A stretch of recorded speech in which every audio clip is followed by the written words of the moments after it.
wabarakatuh.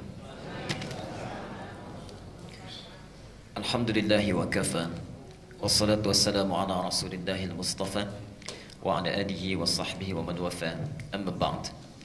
Faya ibadallah, usi nafsi wa iyyakum bitaqwallahi faqad fazal muttaqun fala tamutunna illa wa antum muslimun. Faqala ta'ala ya ayyuhalladzina amanu taqullaha haqqa tuqatih wa la tamutunna illa wa antum muslimun. Wa qala ya ayyuhan nasu ittaqu rabbakumul ladzi khalaqakum min nafsin wahidah wa khalaqa minha zawjaha wa batha minhuma rijalan katsiran wa nisaa'a wattaqullaha alladzi tasaaluna bihi wal arham innallaha kana 'alaikum raqiba.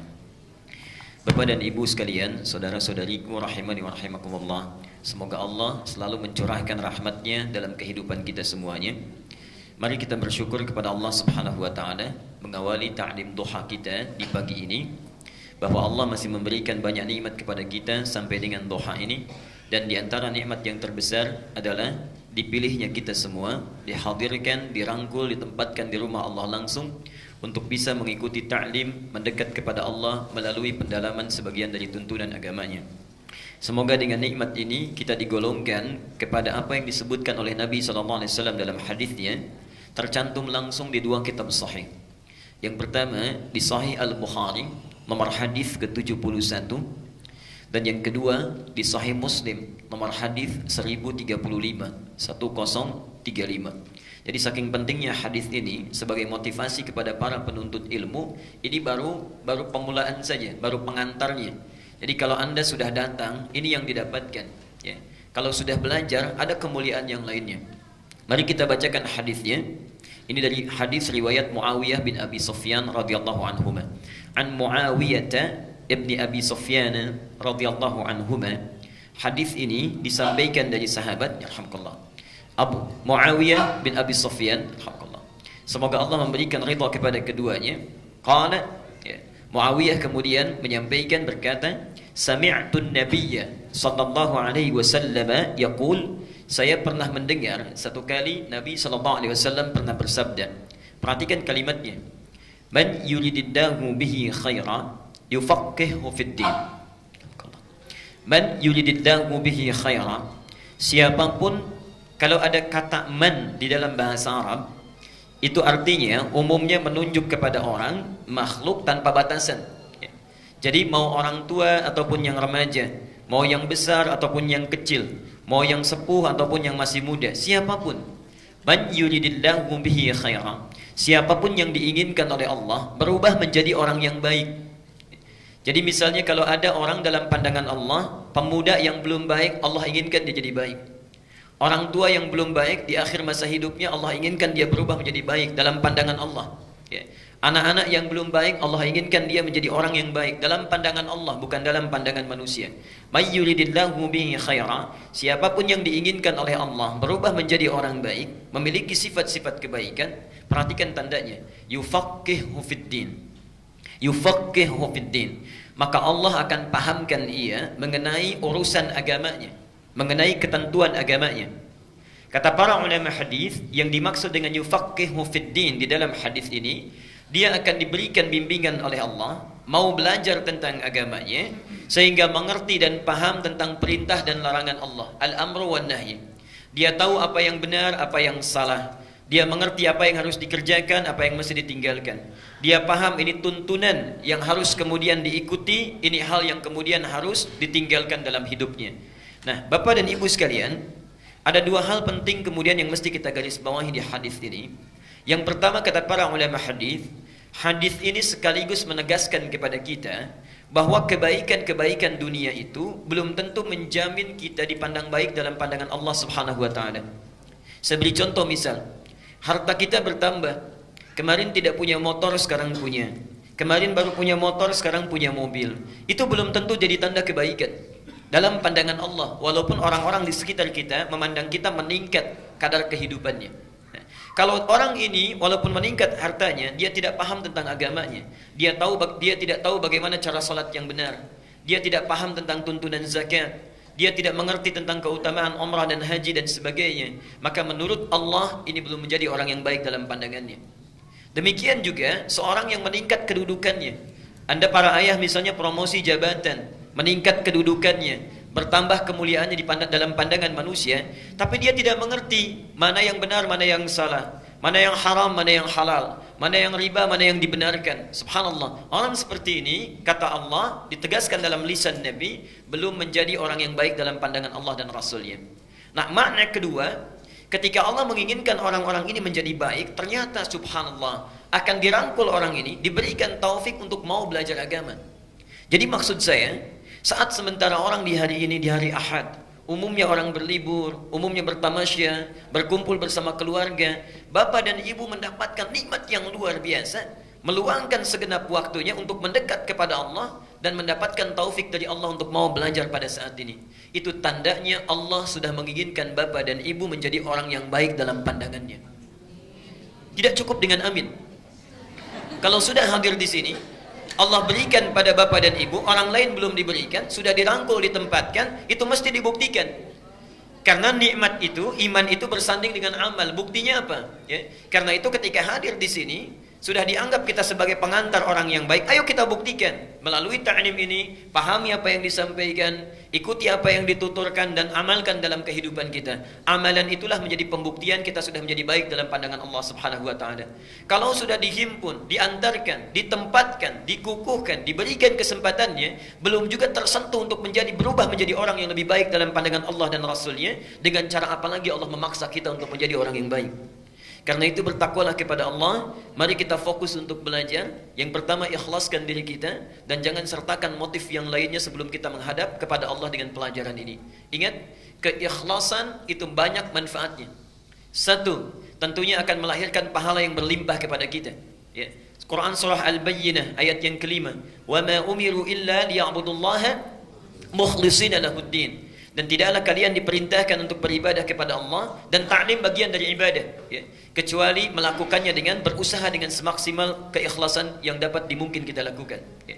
Yang kedua, ikhlas itu nanti akan membuka kecerdasan sehingga apa yang kita dapatkan dari ta'lim itu langsung mengalir ke dalam jiwa. Ya.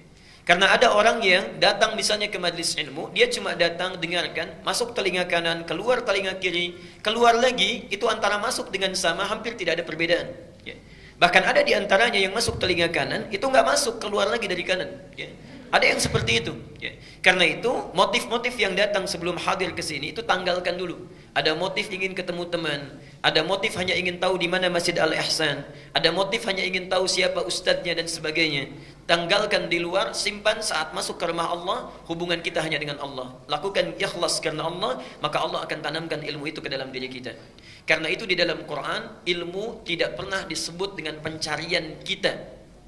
Sekali lagi, di dalam Quran, ilmu tidak pernah disebut dengan pencarian kita kalau sudah kita dapati. Tapi selalu disebut oleh Quran dengan pemberian dari Allah dan disandingkan dengan keimanan.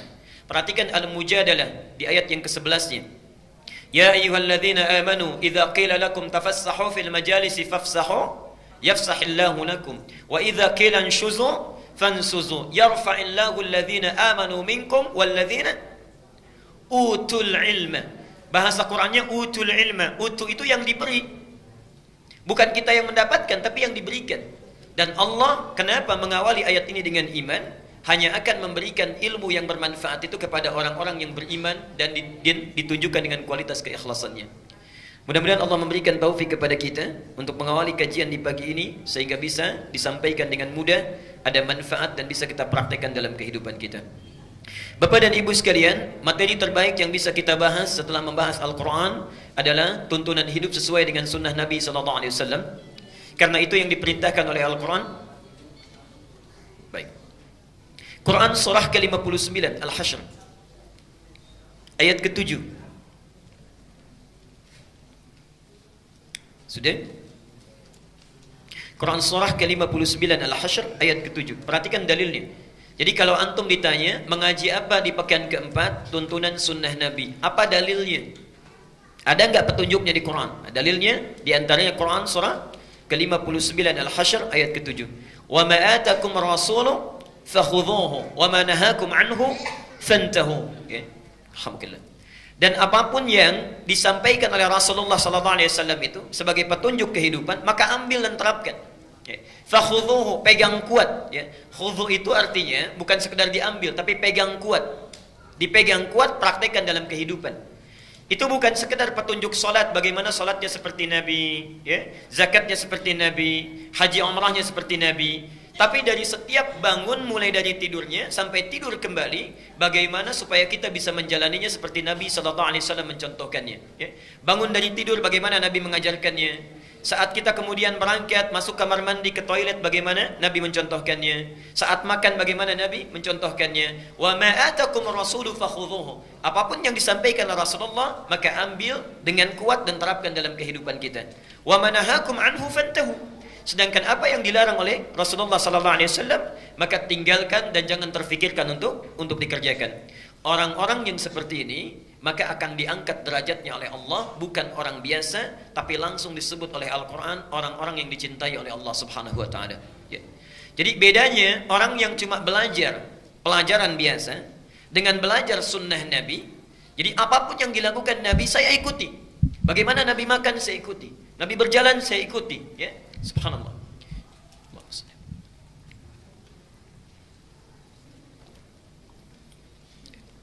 Baik, mari kita bacakan ayatnya yang selanjutnya. Qul in kuntum tuhibbunallaha fattabi'uni. Ini ayat yang ketiga yang saya tampilkan di layar. Ali Imran ayat 31. Qul in kuntum tuhibbunallaha fattabi'uni yuhibbukumullahu wa yaghfir lakum dhunubakum. Qul in kuntum tuhibbunallaha. Katakan Muhammad, jika kalian mencintai Allah. Katakan Muhammad pada umatmu, pada orang-orang di sekitarmu, jika kalian benar-benar mencintai Allah, fattabi'uni, rahmukallah. Maka ikutilah aku. Kalimatnya umum, ittabi'uni, ikutilah aku. Jadi ikuti segala apa yang disampaikan oleh Nabi. Segala dalam seluk kehidupan Nabi. Perhatikan ketika antum mulai bisa menjalani ini, misal bangun tidur seperti Nabi mencontohkannya, kita ikuti. Kemudian makan seperti Nabi mencontohkannya, kita ikuti. Ibadah ritualnya seperti Nabi mencontohkannya, kita ikuti. Apa yang disampaikan oleh Allah? Lihat di Ali Imran 31. Yuhibbukumullahu wa yaghfir lakum dzunubakum. Yuhibbukumullahu, Allah pasti akan cintai kalian. Ada yang masih ada urusan dunia, silakan di luar dulu, baru kemudian setelah selesai masuk, ya. Jadi handphonenya disimpan dulu, obrolannya disimpan dulu, ya. Silakan urusan dunianya disimpan di luar, baru kemudian setelah siap kita siap untuk belajar. Kalau belum siap belajar, saya tunda 5 menit, kemudian siapkan dulu. Setelah siap, mari kita lanjutkan kembali. Siap insyaallah? Baik, supaya tidak ada komunikasi dari dua arah, ya. Baik. Nanti kalau ada yang tercatat atau yang terlewatkan dalam catatan, insyaallah kita ada sesi tanya jawab, nanti bisa ditanyakan. Oke? Okay? Qul in kuntum tuhibbunallaha, kata Al-Quran, katakan pada siapapun yang mengaku mencintai Allah, fattabi'uni, maka ikuti aku, ikuti Nabi. Kalau ada orang yang sudah bisa mengikuti Nabi dalam hidupnya, perhatikan kalimatnya, yuhibbukumullahu, maka Allah akan mencintai orang-orang itu. Kalau Allah sudah cinta pada orang itu, apa yang pertama diberikan oleh Allah? Perhatikan. Wa yaghfir lakum dzunubakum. Pasti dosa sebesar apapun akan Allah ampuni saat itu. Anda bisa bayangkan, biasanya kalau di dalam Al-Quran Allah akan mengampuni dosa, itu biasanya bertahap, tidak sekaligus. Wa yaghfir lakum min dzunubikum. Misal di Al-Anfal ayat 29. Wa yaghfir lakum min dzunubikum. Biasanya pakai min. Allah akan mengampuni sebagian dari dosa dulu. Jadi gak langsung semuanya. Misal ada orang pernah bohong, pernah mencuri, pernah merampok. Ketika dia berbuat taat, bohongnya diampuni, yang merampoknya belum. Yang mencurinya belum. Tapi orang-orang yang mencintai Allah, mengikuti sunnah Nabi, begitu dia memiliki dosa, wa yaghfir lakum dzunubakum, minnya dibuang oleh Al-Quran. Minnya dibuang. Kalau minnya dibuang, itu artinya bukan 1-2 yang diampuni, tapi segala dosa yang dia bawa pada saat itu Allah gugurkan. Subhanallah. Jadi ini yang pertama kali diberikan. Bapak dan Ibu sekalian, saya kemarin baru datang dari Tanah Suci. Saya khususkan pada Bapak dan Ibu yang di Al-Ihsan dan beberapa tempat yang saya isikan. Demi Allah saya katakan, saya di Madinah hampir setiap malam saya berusaha datang ke Raudhah.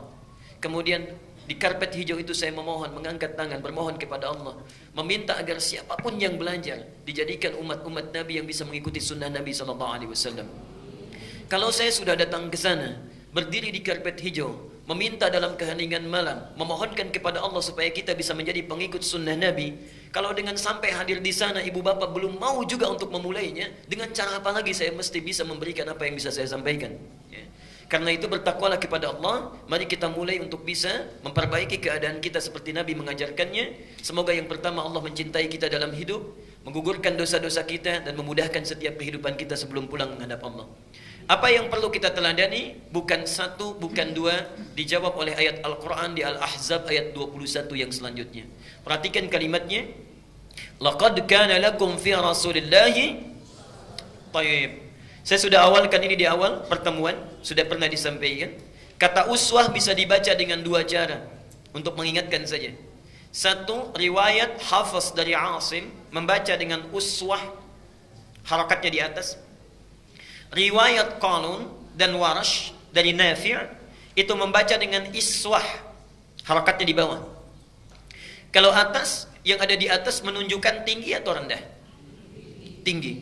Kalau di bawah, rendah. Kecil atau besar? Lihat hikmahnya. Kenapa ayat ini bisa dibaca dengan dua cara, bawah dan atas, ingin menunjukkan pesan bahwa segala yang melekat pada diri Rasulullah SAW, jangankan yang tinggi-tinggi sifat solatnya yang tahajud sampai bengkak-bengkak kakinya, yang bacaannya itu tidak kurang dari 4 surah, Al-Baqarah, Ali Imran, kemudian An-Nisa dan Al-Maidah. Jangankan yang tinggi-tinggi, yang kecil-kecilnya pun bisa diteladani. Senyumnya, jalannya, cara menolehnya, cara bicaranya. Jadi kita akan mencoba membahas dari mulai bangun tidurnya sampai beliau tidur kembali, apa yang dilakukan oleh Nabi SAW dari yang kecilnya sampai dengan yang besar-besarnya. Semoga dengan itu kita bisa mengikuti tuntunan Al-Quran dan bisa mendapatkan apa yang telah disebutkan oleh jaminannya dalam Al-Quran dan Sunnah Nabi SAW. Kita evaluasi dulu. Biasa setiap pekan kita bertemu setiap bulan.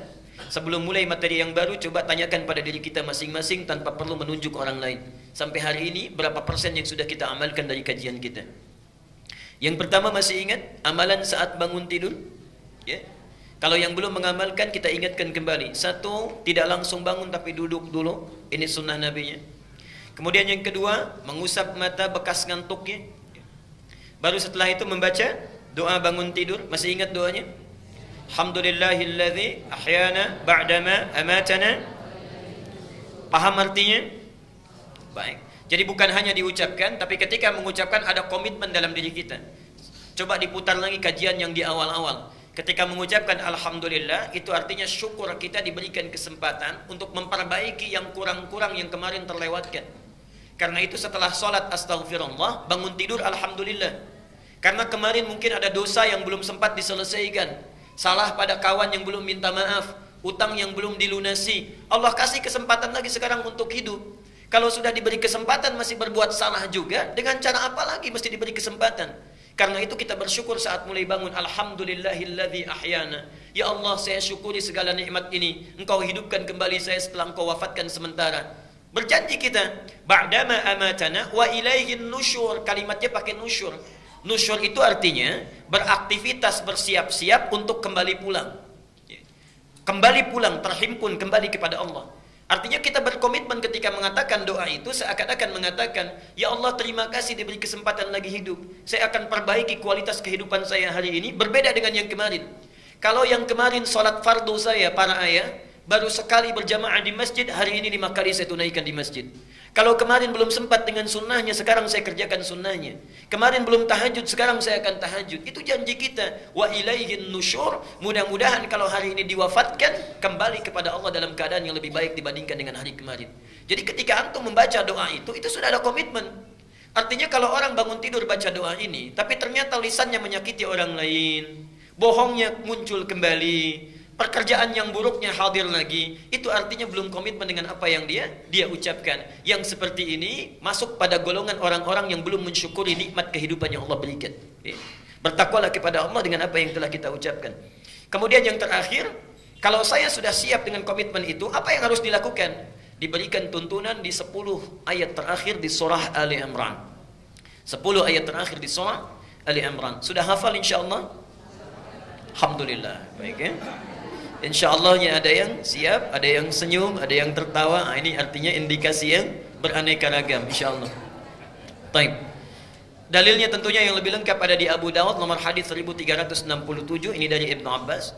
Kalau ini sudah dilakukan selesai, kemudian kita bangkit, lalu amalan selanjutnya mencuci kedua telapak tangan kita, kemudian bersiwak atau menggosok gigi, kemudian berwudu, menyempurnakan wudu, bersiap menunaikan tahajud.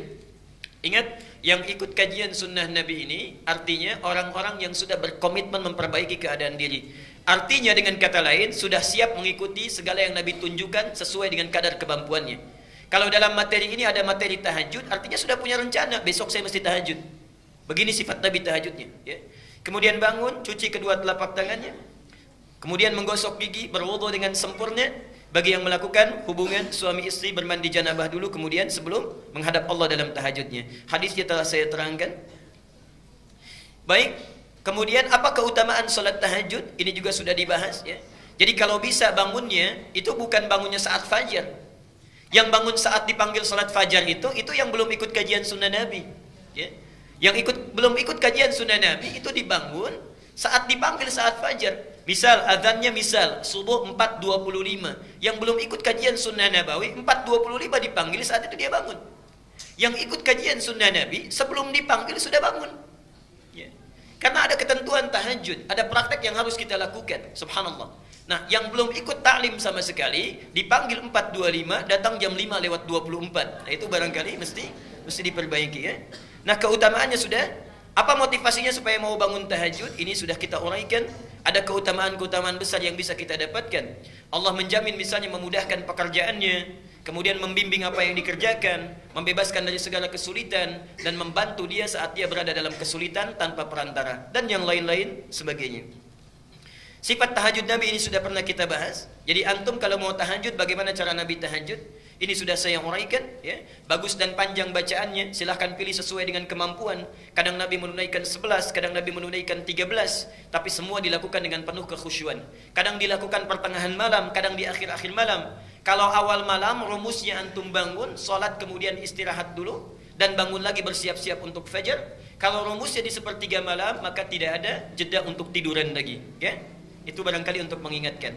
Nah, pertemuan yang lalu kita sudah sampai pada bahasan mengenai sunnah pasca tahajud. Di pertemuan lalu sudah kita bahas bagian yang kedua ya. Yang pertama memperbanyak istighfar, ini sudah kita bahas. Yang kedua kita sampai atau selesai di memperbanyak doa. Jadi kalau sudah tahajud sambil menunggu fajar, apa yang dilakukan? Satu, sifat pengikut Nabi itu yang ikut dengan sunnahnya, yang pertama memperbanyak istighfar kepada Allah Subhanahu wa taala. Dalilnya sudah pernah saya sampaikan, bahkan keutamaannya dijamin di surah ke-51 ayat 15 sampai dengan 23. Tepat di ayat ke-18-nya Allah sampaikan, wabil asharihum yastaghfirun.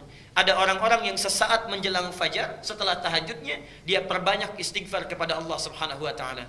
Orang ini akan ditempatkan oleh Allah di taman surga, bukan surga biasa, di taman surga. Innal muttaqina fi jannatin wa uyun. Sungguh orang-orang yang bertakwa sebagiannya ada yang punya tempat tinggal di surga di tamannya. Akhidhina ma atahum rabbuhum. Keutamaan taman surga itu kalau butuh apa-apa Allah yang langsung berikan tanpa perantara.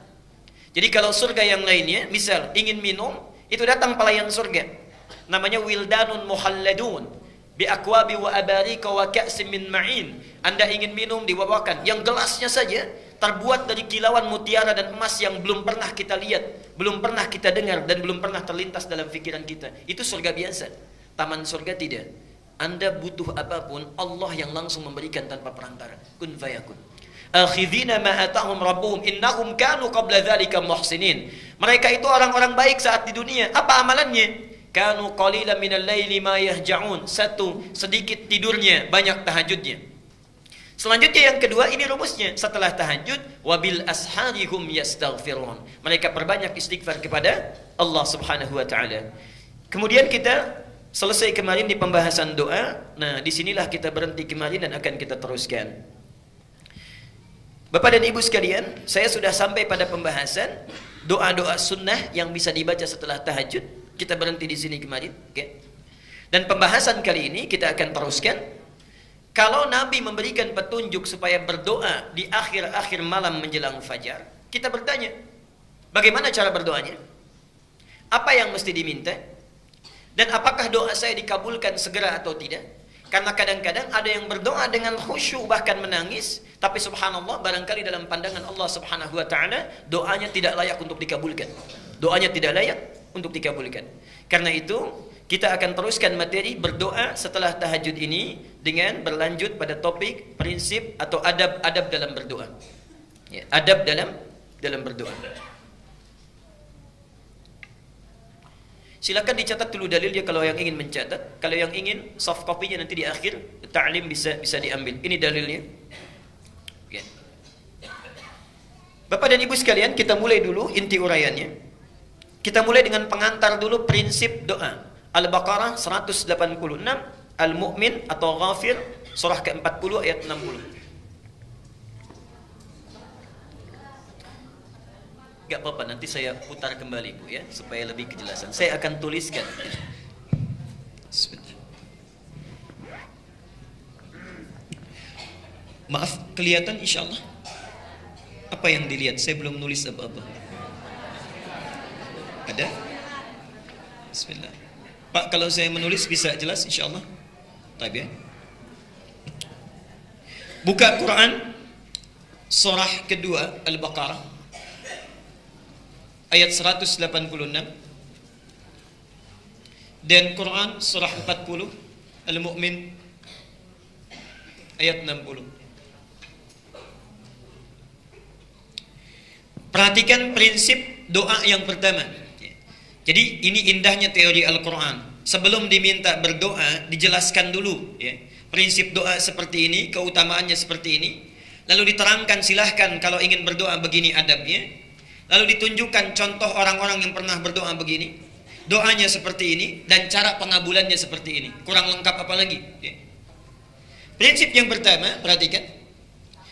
Di dalam Al-Quran disebutkan setiap doa itu yang dipanjatkan oleh siapapun, prinsipnya umumnya pasti dikabulkan. Setiap doa yang dipanjatkan umumnya seharusnya selalu terkabul. Jadi prinsip utamanya, sepanjang kita meminta, seharusnya Allah pasti mengabulkan. Minta apa saja yang sifatnya wajar. Okay? Apa dalilnya? Mari kita lihat yang pertama. Satu, Al-Baqarah ayat 186. Saya coba tuliskan untuk memberikan penjelasan. Kita hafal ayatnya insyaallah. Wa idza sa'alaka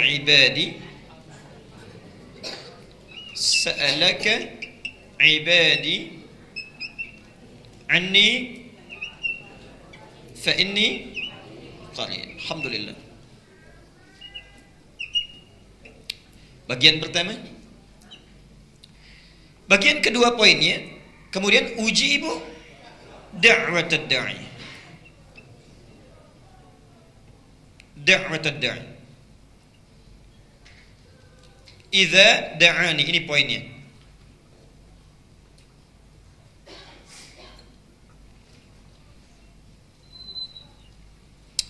Perhatikan sebentarnya, lalu kita bandingkan dengan di Al-Mu'min atau Ghafir ayat ke-60. Di sini menggunakan kata ujibu, di surat Ghafir menggunakan, perhatikan. Wa qala rabbukum ud'uni astajib lakum. Astajib.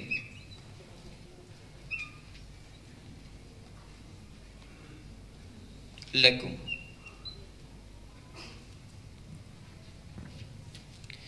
Lihat sini perbedaannya, saya tafsirkan pelan-pelan bagaimana indahnya Allah menguraikan kecenderungan manusia dan jawaban dari doa.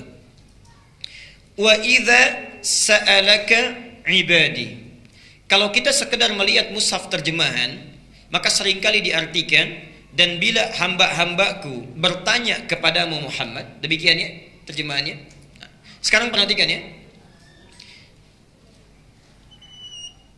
Untuk mengungkapkan kata bertanya, uniknya Al-Quran menggunakan kata sa'ala. Baik ya? Sa'ala itu di Quran termasuk di dalam bahasa Arab, dalam ilmu bahasa Arab, ternyata tidak hanya mengandung satu arti, bukan sekedar bertanya. Sa'ala itu juga bisa mengandung arti sesuatu yang ingin dimintakan. Jadi bisa berarti bertanya, bisa berarti meminta. Lihat uniknya bahasa Al-Quran. Ya akhi, mungkin as'al minka at-ta'am. Ya akhi, saudaraku, boleh enggak saya minta sedikit makanan? Mungkin as'al minka at-ta'am. Sa'ala. Perhatikan, ketika Allah menyebutkan kita yang mencari-cari Allah, lembut sekali isyaratnya. Ya Muhammad, jika ada hambaku bertanya kepadamu, ingin mencari-cari aku, saya ingin tanya, umumnya manusia kalau cari-cari Allah mau apa? Ada maunya. Kalau sedang tidak butuh, lupa. Tapi kalau sedang perlu sesuatu, pasti dicari itu. Tahajudnya rajin, puasanya rajin, mencoba mencari, mencoba menemukan Allah. Ya? Karena itu katanya menggunakan sa'ala. Dan hebatnya, biasanya,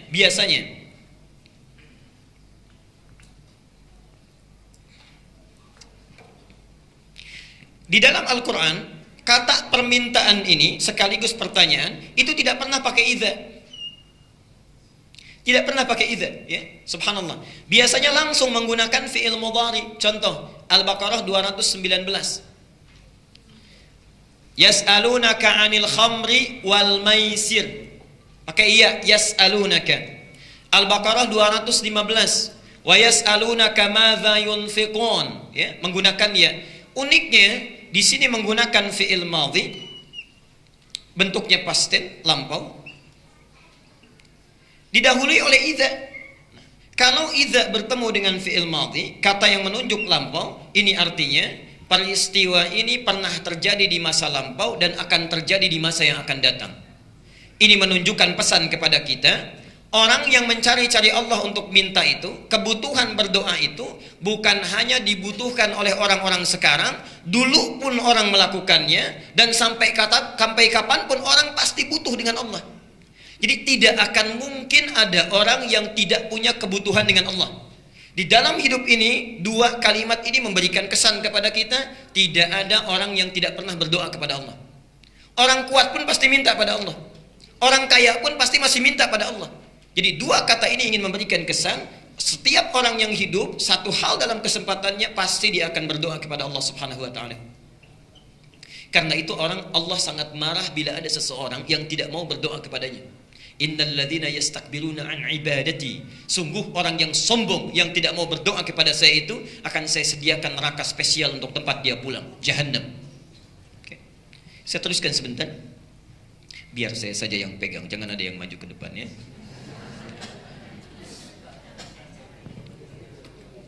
Baik. Lanjutkan.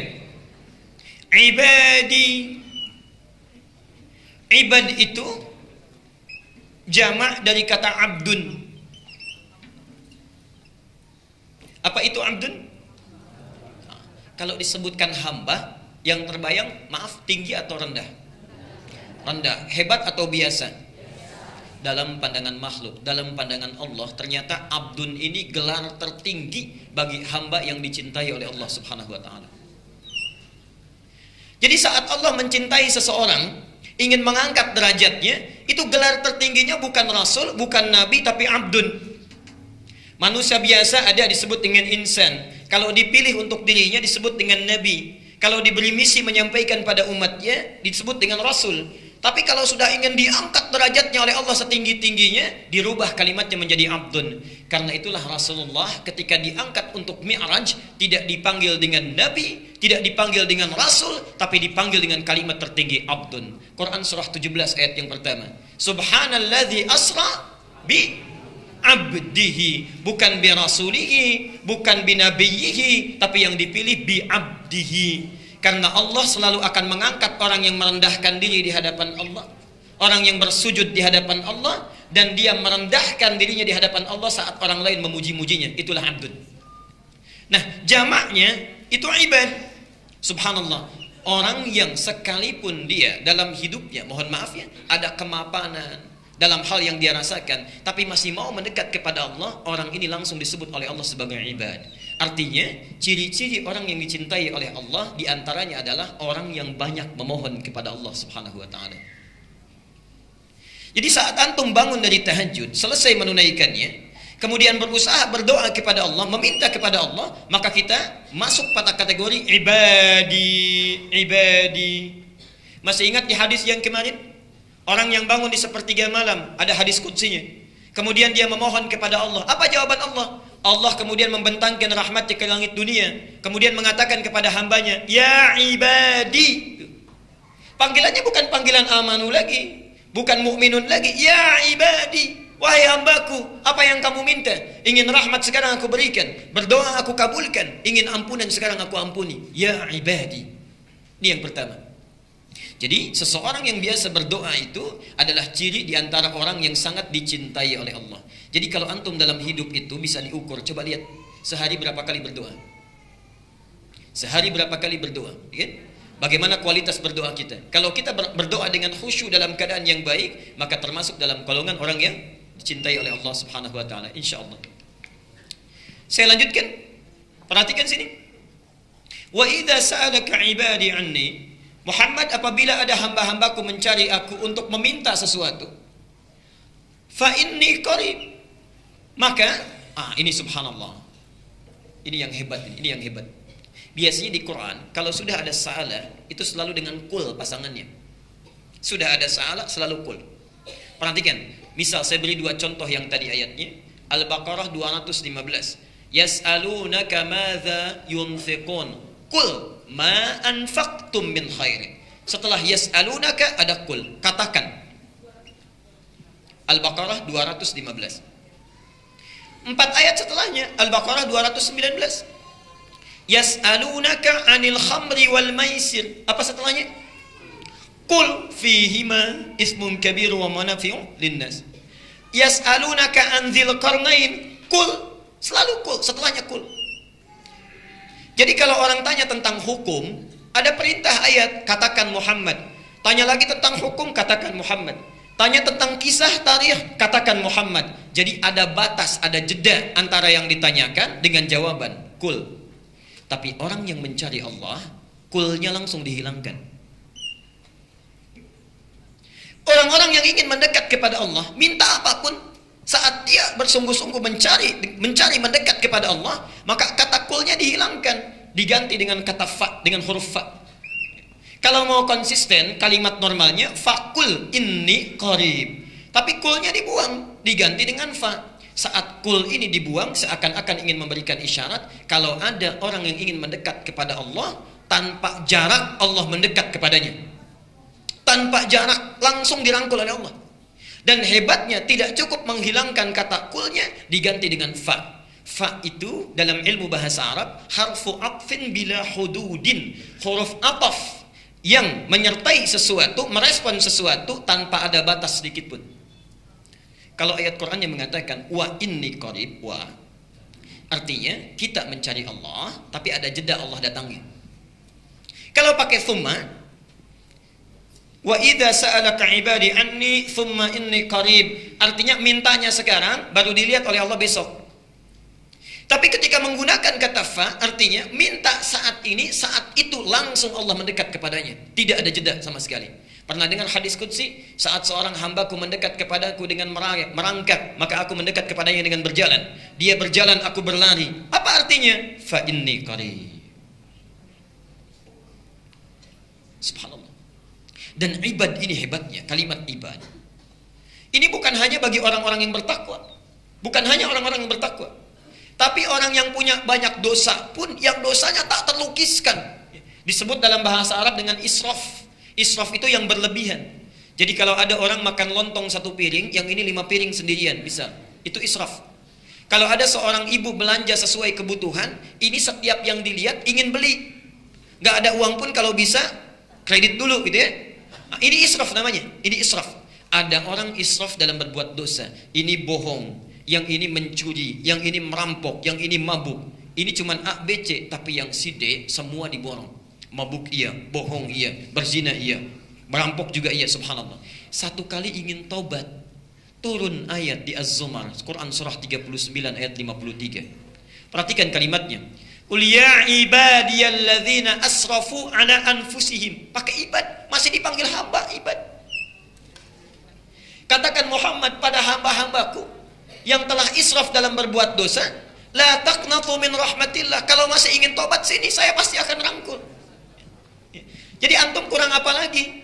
Misal kalau ada di sini yang dalam hidupnya, maaf ya, mungkin sebelum datang ta'lim, ya Allah saya pernah bohong, ya Allah saya pernah berbuat dosa, ya Allah ya saya pernah mabuk, ya Allah saya berbuat ABC, mungkin tidak saya diampuni. Turun ayat itu.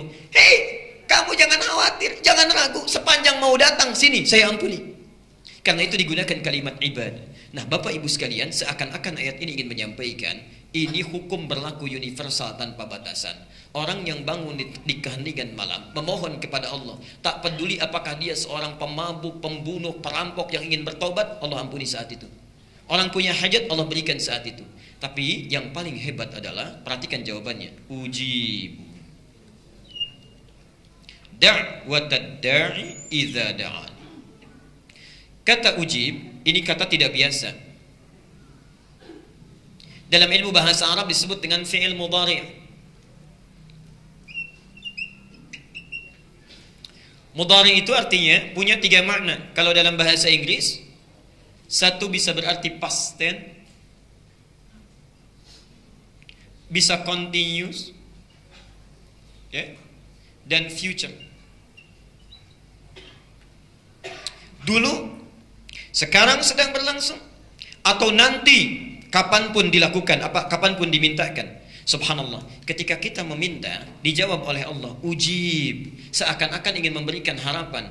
Kapanpun hambaku meminta, yang dulu-dulu, sekarang mau minta, atau kapanpun dia minta keesokan hari sampai dia akan berpulang, pasti aku akan kabulkan. Ujib, aku akan jawab. Jadi sifat doa itu, kalau dimintakan kapanpun, pasti akan dijawab. Dan uniknya, di dalam surah Al-Mu'min atau Ghafir ayat ke-60, dirubah juga dengan kata astajib. Jadi ada yang ditampilkan dengan kata ujib, ada yang ditampilkan dengan kata astajib. Ini cara membacanya. 1, 2. 1 ujibu, 2 astajib. Panjang mana? Ujib atau astajib? Saya ulang. 1 ujib, 2 astajib. Panjang mana? 1 atau 2?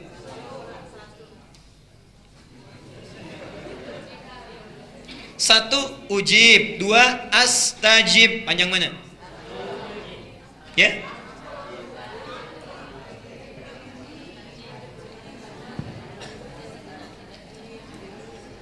Baik. Perhatikan sini. 1 2 3. 1 ujib. Yang kedua astajib.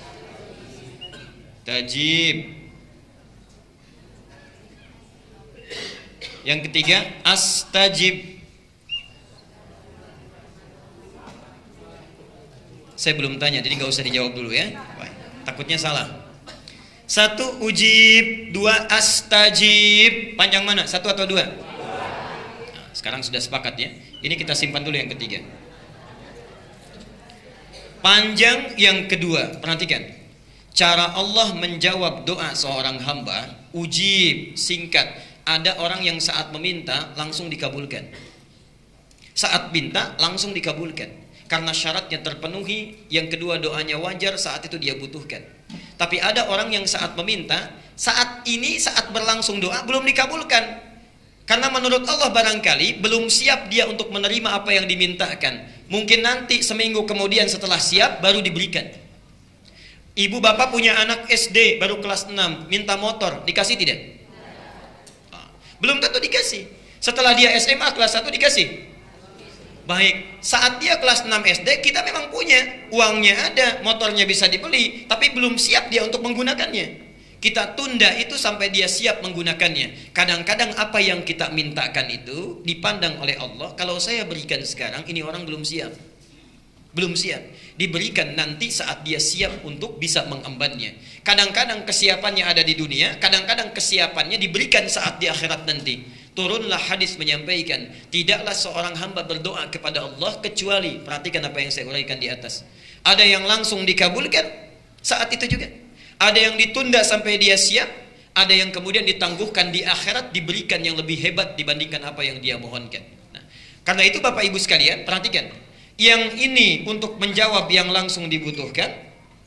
Yang astajib untuk menjawab apa yang tertunda yang belum didapatkan saat ini. Bisa esok lusa, bisa di akhirat, atau diganti dengan apa yang kita butuhkan dibanding apa yang kita inginkan. Tapi yang paling hebat, perhatikan, iya-nya dibuang. Kalimat normalnya seharusnya astajib, tapi ya-nya dibuang. Untuk meyakinkan sifat Allah yang beda dengan makhluk. Kalau makhluk begini, misal Bapak minta, Ustaz, boleh nggak saya minta ini besok ya? Percaya nggak? Belum tentu. Belum tentu. Ada orang yang percaya, ada orang yang was-was. Benar nggak ya? Ya? Makhluk kadang-kadang kalau menjanjikan sesuatu belum tentu sepenuhnya percaya. Ya. Mohon maaf, jangankan yang biasa, Ustadz saja kalau sudah ngasih tahu, Ustadz nanti datang, insya Allah masih di SMS juga, di telepon juga, dipastikan juga. Artinya kurang yakin. Ya. Nah karena itu untuk membedakan sifat manusia dengan sifat Khalik Allah, ya-nya dibuang, astajib. Ketika ya-nya dibuang untuk meyakinkan pasti saya jawab walaupun bukan saat ini. Jadi berdoa itu nggak ada ruginya. Kalau nggak sekarang besok nanti dapatnya. Kalau nggak sekarang yang lainnya akan didapatkan. Jelas sampai sini? Jadi prinsip yang pertama, setiap orang berdoa itu pasti dikabulkan. Baik.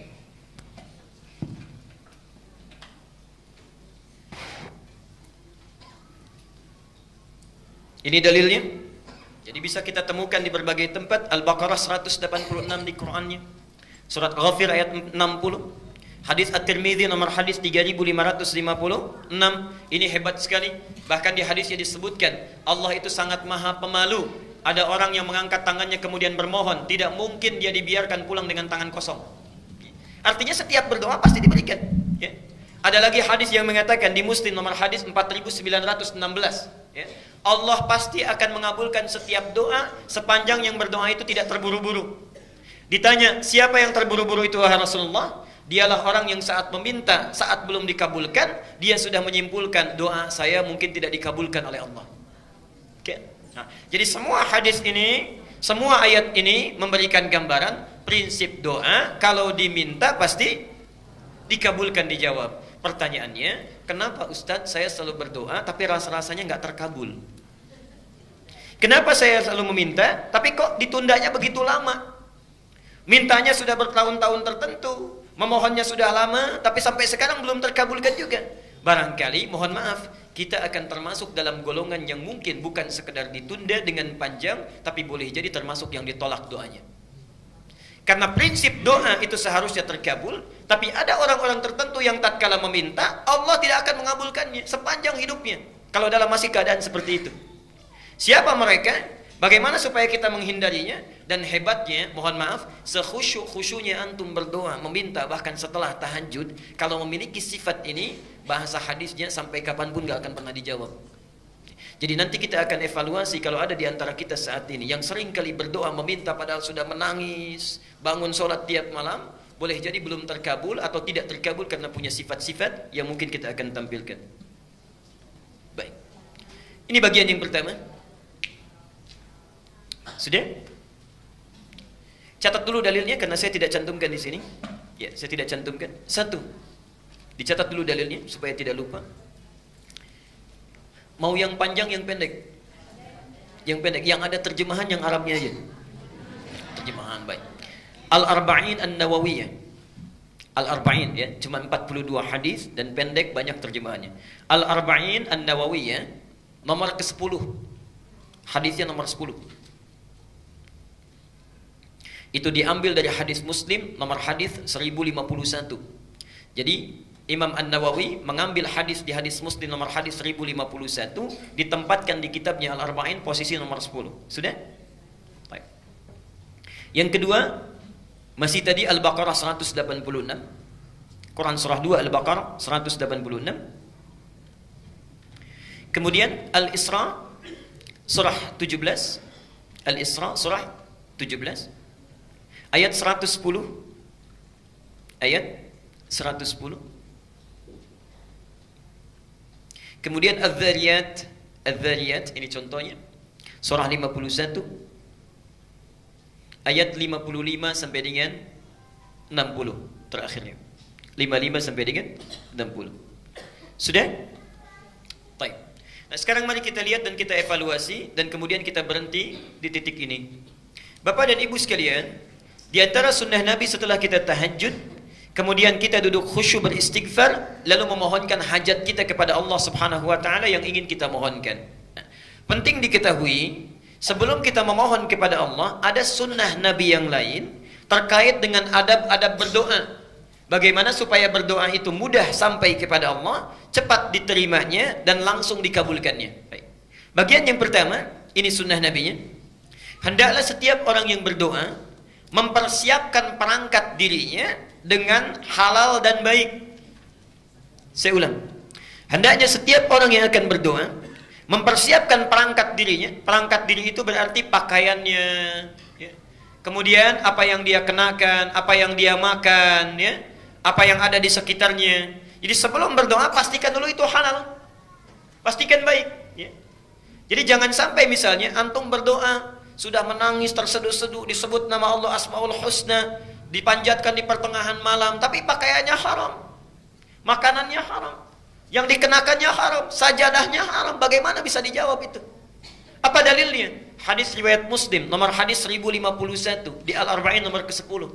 Hadisnya dari Abu Hurairah. An Abi Hurairah radhiyallahu anhu qala. Hadis ini disampaikan dari Abu Hurairah, semoga Allah memberikan ridha kepadanya. Qala Rasulullah sallallahu alaihi wasallam, Rasulullah sallallahu alaihi wasallam pernah bersabda, "Innallaha thayyibun la yaqbalu illa thayyiban." Sungguh Allah itu maha baik, sifatnya baik, keadaannya baik. Karena Allah itu sifatnya baik, maka tidak akan pernah menerima apapun kecuali dari yang baik-baik. Jadi ingat, doa itu sangat suci, akan berlabuh di tempat yang suci. Allah yang maha suci tidak akan menerima doa itu yang berasal dari yang tidak suci. Jadi sebelum antum berdoa, sucikan dulu diri kita, sucikan perangkat kita, apa yang kita kenakan, apa yang kita gunakan. Kemudian Nabi menyampaikan, wa innallaha amaral mu'minina bima amara bihil mursalin, dan Allah memerintahkan kepada orang-orang yang beriman dalam hal berdoa seperti perintahnya kepada para rasul yang diutus. Kenapa doa disandingkan dengan iman? Ingin menunjukkan pesan bahwa satu, hanya orang yang punya keimanan yang kuat yang mau khusyuk berdoa kepada Allah. Artinya kalau antum dalam hidup tidak pernah berdoa, ada sesuatu yang salah dalam imannya. Dan yang terakhir, perhatikan, setelah membacakan 2 ayat Quran, ada yang menarik. Thumma dzakara rajula. Kemudian mengisahkan tentang kisah seorang laki-laki. Yutilus safar. Dia menempuh perjalanan yang panjang. Di antara syarat diijabah doa dengan cepat orang yang dalam keadaan safar.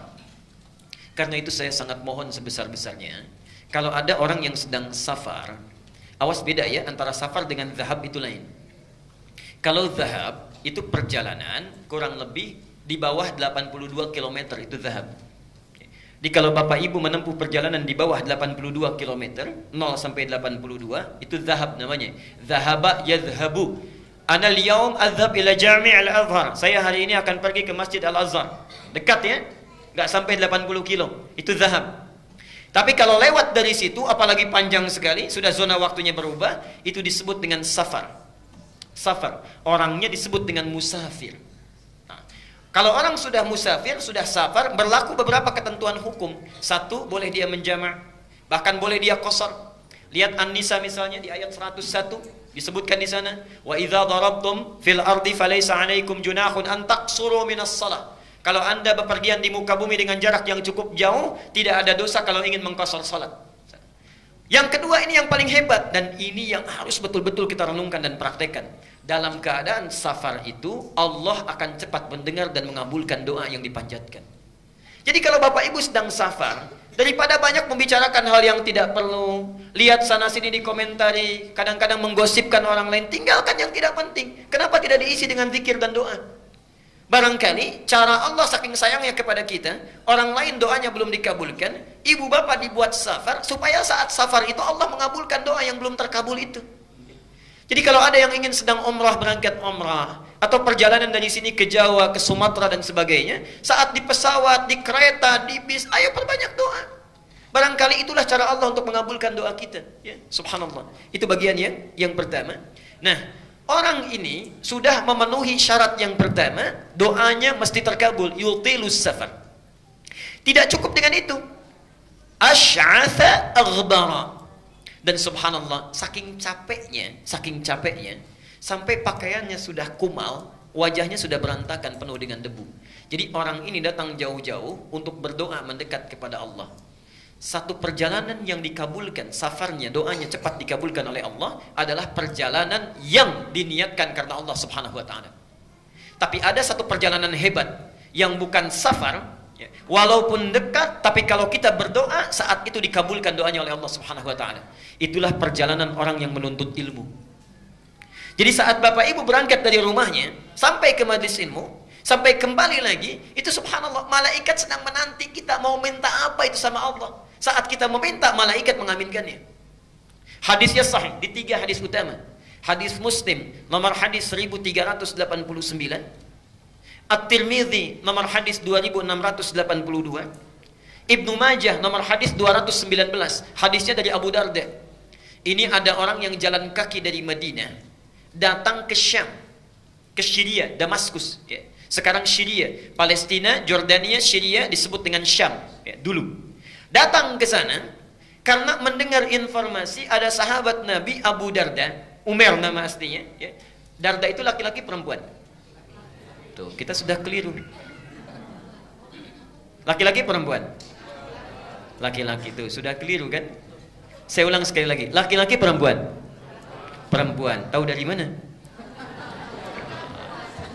Pastikan dulu, kita lihat dulu sumbernya, ya. Ingat, Imam Muslim pernah membuat kitab di Sahih Muslim, ya, babnya namanya Kitabul Masaqat. Bab al-isnadu minad din. Kalau belajar apa-apa ditelusuri dulu ilmunya dari mana, sumbernya dari mana. Darda itu bukan laki-laki tapi perempuan. Perempuan. Jadi sahabat Nabi ini asalnya orang yang sangat kaya, punya toko banyak, melimpah hartanya. Saat Nabi datang belum masuk Islam. Singkatnya satu kali, subhanallah, singkatnya beliau masuk Islam berubah menjadi zuhud, ya. Segala hartanya disedekahkan, mendekat kepada Allah, subhanallah. Harta yang dia kumpulkan digunakan untuk kepentingan Allah dan Rasulnya. Dan yang paling hebat ada 2 hal. Satu, punya teman karib yang selalu menunjukkan kepada kebaikan. Ini contoh bagi kita. Silahkan nanti lihat di Riyadhus Shalihin, itu ada pembahasannya. Teman karibnya Salman Al-Farisi. Ada bab, Imam An-Nawawi menempatkan hadis ini, menyampaikan bab 31 kalau tidak keliru. Salman berkunjung ke rumah Abu Darda. Saat itu Abu Darda sedang puasa. Ketika Salman disuguhi, kata Abu Darda, silahkan makan. Kata Salman, kenapa engkau tidak makan? Saya puasa, saya tidak akan pernah makan sebelum engkau juga makan bersama saya. Ada banyak kisah yang bisa kita gali itu. Nah, Abu Darda ini kenapa disebut dengan Abu Darda? Karena Uwaimir ini punya putri perempuan yang sangat cantik, luar biasa, namanya Darda. Darda inilah ditaksir banyak orang, sampai saat itu ditaksir oleh gubernur Syams. Tidak perlu saya sebutkan orangnya. Ditaksir ingin dinikahi, maharnya besar luar biasa, tapi subhanallah, ditolak oleh Abu Darda ini dengan kalimat yang sangat indah sekali. Saya sudah merawatnya puluhan tahun untuk dekat dengan Allah. Sekarang dia sudah baik. Saya tidak ingin titipkan pada keadaan seseorang yang kalau dia menjadi pasangan anak saya, bisa lupa dia dengan ketaatan yang telah saya bina itu. Anda bisa bayangkan. Kalau Bapak Ibu misalnya punya anak perempuan, dilamar oleh orang kaya, punya kedudukan besar, segala bisa dikabulkan, diterima atau sulit untuk ditolak? Hah? Baik. Diterima atau sulit untuk ditolak? Lihat, Abu Darda menitipkan harapannya kepada Allah. Menitipkan harapannya kepada Allah. Dunia besok lusa berakhir. Lihat pikiran panjangnya. Jadi visi seorang mukmin itu mesti panjang. Antum ngitung-ngitung dunia, pernah nggak ngitung-ngitung akhirat? Saldo bank saya sekarang sekian, oh debitnya sekian, kreditnya sekian, saldo sekian. Pernah nggak ngitung saldo akhirat kita sekarang berapa? Ya Allah, debit saya sekarang, oh ini semalam nggak tahajud, berarti nggak dapat. Ya subuhnya kesiangan, berarti yang dapat pahala sekian. Dosanya sekian persen. Saldonya berapa? Orang cerdas itu, makanya disebut oleh Quran itu ulul albab. Ulul albab itu yang bukan cuma ngitung-ngitung dunia, tapi pikirannya langsung tersambung ke alam akhirat. Visinya jauh. Visinya jauh. Abu Darda punya visi jauh. Sekarang kamu jadi gubernur, bagaimana kalau sudah menikah pimpinan berganti? Jauh visinya. Dititipkan kepada orang soleh, menikah dengan orang itu, lahirlah keturunan-keturunan yang soleh. Dan subhanallah, Bapak Ibu sekalian, Abu Darda hafal banyak hadis. Di antara hadisnya ada yang tidak diketahui oleh sahabat manapun. Orang ini datang dari Madinah, subhanallah, kota Nabi, berjalan kaki, Pak, Bu, bayangkan. Tadinya naik unta, kemudian dijual untuk bekal, jalan kaki. Jarak Madinah ke Syria sekarang kurang lebih sehari semalam kalau pakai bis. Kalau jalan kaki kira-kira berapa lama? Jangan dulu dijawab, sudah pernah atau belum? Okay. Dan jangan bayangkan situasinya seperti sekarang. Subhanallah. Datang jalan kaki, sampai di sana bertemu Abu Darda, terlihat seperti orang kecapean, kelelahan dalam fisiknya, tapi wajahnya memancarkan senyuman. Orang ini, kata Abu Darda, ya akhil karim, a'indaka haja? Saudaraku, Anda punya keperluan apa katanya? Kata orang ini langsung singkat, padat, lugas, tegas. Uridul hadis. Saya pengen hadis. Saya dengar ada hadis yang pernah disampaikan oleh Anda, tidak dimiliki oleh sahabat yang lainnya. Uridul hadis. Saking bingungnya Abu Darda, jauh-jauh jalan kaki ke sini cuman pengen satu hadis. Kata Abu Darda ditanya, "A'indaka haja ukhra?" Apa Anda tidak punya kebutuhan yang lainnya? La, faqat uridul hadis. Tidak, saya cuma pengen hadis saja. Menjaga keikhlasannya, tidak melekatkan dengan motif yang lainnya. Uridul hadis. Subhanallah. Perhatikan, orang jalan kaki tidak ada fasilitas yang memadai untuk mendapatkan satu hadis saja ditempuh perjalanan. Untuk dapat satu hadis. Antum yang fasilitasnya banyak, yang punya sepeda, yang punya motor, masjidnya bahkan ada yang di samping rumahnya, saat ta'lim fasilitasnya bagus, direkam juga, ustadznya datang sendiri, masih nggak mau tersentuh untuk ta'lim. Dengan cara apa lagi? Dengan cara apa lagi mesti difasilitasi? Dan itu bukan 1-2 hadis, kadang-kadang satu pertemuan bisa 3-5 hadis. Ada muridnya Imam Malik datang. Saya ingin hadis katanya. Ditolak oleh Imam Malik, tidak. Nunggu di luar sampai bosan, kata Imam Malik pada yang bantu beliau, khadim beliau, cambuk dia katanya. Cambuk ini bukan marah, untuk menguji kira-kira masih bertahan enggak. Ketika dicambuk sampai 40 kali, dicambuk, Anda zalim kepada saya, kata orang ini. Saya sudah menjual apa yang saya punya. Jadi orang ini menjual apa yang dia miliki, kekayaannya dan sebagainya, hanya untuk menempuh perjalanan supaya belajar hadis pada Anda. Anda zalim pada saya. Baik ya. Kata Imam Malik, kalau begitu saya ingin balas kezaliman saya. Apa yang bisa saya lakukan? Berikan saya hadis sesuai dengan cambukan yang telah tadi diberikan. Jadi dicambuk 40 kali, minta 40 hadis. Begitu disampaikan 40 hadis oleh Imam Malik, kata orang ini, tolong cambuk saya lagi sebanyak-banyaknya, belum cukup hadisnya. Ada orang yang dicambuk sekedar untuk belajar. Antum tidak pernah dicambuk, dikasih fasilitasnya, bahkan hari Kamis dikasih takjilnya, dikasih buka puasanya, dikasih bukunya, dikenyangkan perutnya, ustadznya datang. Tadi ada pertanyaan, yang nggak puasa boleh buka nggak? Boleh. Gampang, di sini manhajnya sederhana. Yang nggak puasa buka, yang mau dimakan, yang puasa yang makannya. Singkat ya. Baik. Sekarang perhatikan. Jadi orang ini ketika datang langsung disampaikan hadisnya. Hadisnya tentang ta'lim. Ini yang hebat. Yang dalam perjalanan tidak mengenal jauh, dekat pun doanya dikabulkan. Man salaka tariqan yaltamisu fihi ilman, sahhalallahu lahu tariqan ilal jannah. Jangan baca sampai di sini, lihat yang di Ibnu Majah. Wa innal malaikata la tad'u ajnihataha ridan li talibil ilmi wa hatta al-hitana allati fil bihar. Orang yang menyiapkan dirinya menempuh satu perjalanan. Salaka itu mau dekat mau jauh saya tempuh. Jadi orang yang serius menyiapkan dirinya menempuh satu jalan, yaltamisu fihi ilman. Kalimat iltamasa itu bukan sekedar belajar, menyiapkan perangkatnya supaya bisa diraba, dicatat, dilihat. Perhatikan. Sahhalallahu lahu tariqan ilal jannah. Balasan pertama, Allah akan mudahkan langkahnya menuju surga karena ilmunya. Yang kedua, perhatikan. Wa innal malaikata, setiap dia akan berangkat, malaikat itu membentangkan sayapnya ridwan li talibil ilmi, memberikan ridha kepada para penuntut ilmu. Ridhanya malaikat itu punya 2 makna. Satu, memohonkan ampunan, al-istighfaru lahu, dan yang kedua, mengaminkan doa setiap yang dimohonkan oleh para penuntut ilmu. Jadi tolong pakai ini sunnahnya. Setiap berangkat dari rumah sampai sini, sampai pulang lagi, gunakan sunnahnya. Jangan cuma di jalan lihat pohon bagus, dikomentari bagus. Lihat rumah orang-orang yang bangun, kita yang komentar. Lihat orang jalan olahraga, kita bawakan sampaikan pada teman. Duh, orang itu ya jam segini olahraga, harusnya taklim, udah ria tuh. Banyak yang dibawa. Kenapa kita tidak gunakan dengan zikir istighfar pada Allah? Perbanyak doa mendekat kepadanya. Subhanallah, itu taklim. Nah, orang tadi datang jauh-jauh, itu sudah cukup baginya doanya dikabulkan. Apalagi tujuannya ingin berdoa. Yang lebih hebat, yamuddu yadaihi ila sama, mengangkat tangannya ke langit begini. Tsumma qala, kemudian mengatakan, ya Rabb, ya Rabb, disebut Asmaul Husna. 3 syarat doa mestinya terkabul dengan cepat. Apa kata Nabi? Fa anna yustajabu lidzalik. Gimana doa kamu bisa dijawab?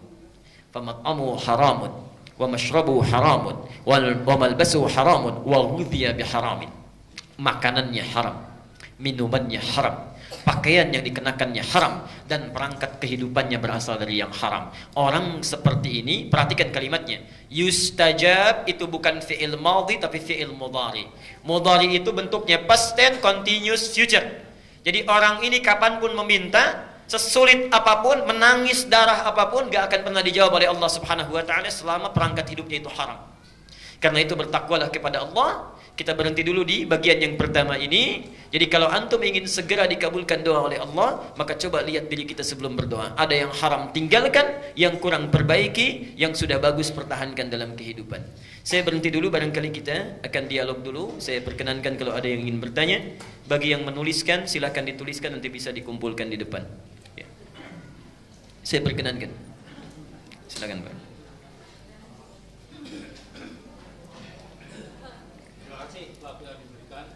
Assalamualaikum warahmatullahi wabarakatuh. Diulang Pak. Diulang. Salamnya diulang. Salamnya diulang. Assalamualaikum warahmatullahi wabarakatuh. Yang kedua itu yang pengen saya dengar. Kalau Bapak sunnah mengucapkan salam, tapi menjawabnya wajib. Saat Bapak mengucapkan salam, yang jawab cuma 1-2 orang. Padahal perintah Qurannya jelas. An-Nisa 86. Wa idza huyyitum bi tahiyyatin fahayyu bi ahsana minha aw rudduha. Kalau diberikan penghormatan lewat salam, maka segera respon. Bahasanya pakai fa. Tadi kalau fa itu ada jeda atau tidak? Tidak ada. Jadi selesai diucapkan cepat jawab. Ya. Jangan dikasih jeda. Ah, ngobrol dulu sebentar baru dijawab Waalaikumsalam. Tidak. Jawab dengan serupanya atau yang lebih baik daripadanya. Silakan, Pak. Saya ulang. Terima kasih waktu yang diberikan.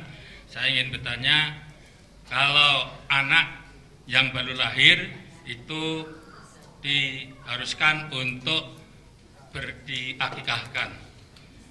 Ada orang yang menyebutkan bahwa apabila anak itu tidak diakikahkan, maka doa anak itu kepada orang tuanya sampainya atau nyampainya itu lama. Oleh karena itu, meskipun sudah dewasa, sebaiknya anak tersebut diakikahkan.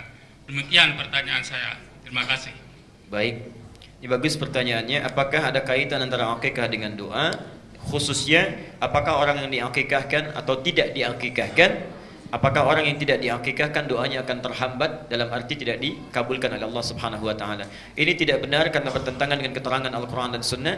Satu, tidak ada dalilnya di Quran, tidak ada dalilnya di hadis, dan tidak ada kaitan khusus antara akikah dengan terkabulnya doa. Kalimatnya umum di sini, siapa saja, man itu siapapun yang meminta, ya, sepanjang yakin karena Allah, mau sudah diakikahkan, mau belum karena alasan-alasan yang wajar, kalau dia meminta dengan syarat-syarat ini terpenuhi, dikabulkan oleh Allah Subhanahu wa taala. Kaitan akikah bukan terkabul dengan doa. Kaitan akikah itu terkait dengan 2 hal utama. Satu, bentuk syukur kita kepada Allah Subhanahu wa taala. Jadi ketika Allah berikan karunia berupa anak yang akan dirawat sebagai amanah, kita bersyukur. Orang minta-minta belum mendapatkannya, ya. Ada yang minta laki-laki dapat perempuan, minta perempuan dapat laki-laki, minta cepat tiba-tiba lambat, minta lambat tiba-tiba cepat, kan? Makanya ada yang berseloroh mengatakan, bedanya katanya pilkada dengan pilkabe agak jauh, walaupun awal-awalnya sama, ya. Kalau pilkada saat terpilih, apa namanya? Baik saat terpilih, ingat, gitu kan? Saat terpilih, ingat. Tapi kalau pilkabe, siap-siap pun, ya. Kemudian apa namanya bisa jadi. Kalau pilkada itu lupa jadi, gitu kan? Baik, lupa, jadi lupa. Mohon maaf, kalau pilkada jadi lupa, setelah dipilih lupa, ya. Tapi kalau pilkada lupa pun jadi, kata para ulama itu. Nah, kaitannya itu satu dengan syukur. Jadi setelah Allah berikan, orang lain belum dapat, kita dapat, syukuri itu. Ada akikah. Ya. Kemudian yang kedua, ini yang paling penting. Akikah itu dari kata akka. Apa itu akka? Akka itu sesuatu yang dibelah, dipotong. Jadi kalau saya misalnya pegang spidol, saya belah dua begini, dipotong, itu akka. Perhatikan, sifat anak yang durhaka kepada kedua orang tuanya, ibunya mengandung 9 bulan, menyusui, merawat dan sebagainya, sudah besar durhaka. Itu dalam fikih akhlak, kedurhakaannya disebut dengan uququl walidain. Uquq itu terpotong kasih sayang kedua orang tua, seakan-akan perhatiannya dipatahkan di tengah jalan. Bukankah ibu merasa kecewa kalau ada anak durhaka? Setelah dirawat apa dan sebagainya, tiba-tiba anak itu luar biasa berperilaku buruknya. Tiba-tiba suka refleks lisan berkata, aduh saya sudah mengandung kamu, saya sudah merawat kamu dan sebagainya. Seakan-akan jerit payah itu terpotong. Karena itu dalam fikih disebut uququl walidain. Nah, upaya untuk memotong sifat jelek ini supaya tidak tumbuh di kemudian hari, dalam bahasa fikih disebut dengan akikah.